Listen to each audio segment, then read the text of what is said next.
Član predsjedništva BiH Željko Komšić u objavi na zvaničnom Facebook profilu pozvao je Dodika da javnosti konačno otkrije komu je dao ukradenu ikonu. Tužilaštvo BiH saopštilo je juče da je pokrenulo istragu o tome da li je ikona stara 300 godina koju je srpski član predsjedništva Milorad Dodik poklonio šefu ruske diplomatije Sergeju Lavrovu možda prokrijumčarena sa istoka Ukrajine.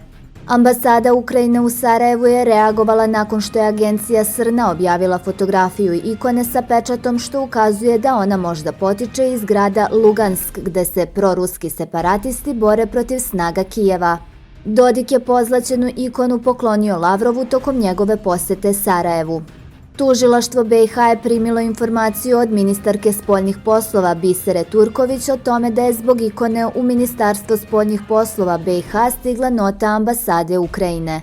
Diplomatska nota nije dostavljena tužilaštvu BiH, navedeno je u saopštenju. Turkovićeva je ranije izjavila da se u noti ambasade Ukrajine od BiH traže sve informacije o nestaloj pozlaćenoj ikoni iz Luganska koja je bila u posedu Milorada Dodika pre nego što je poklonio Lavrovu.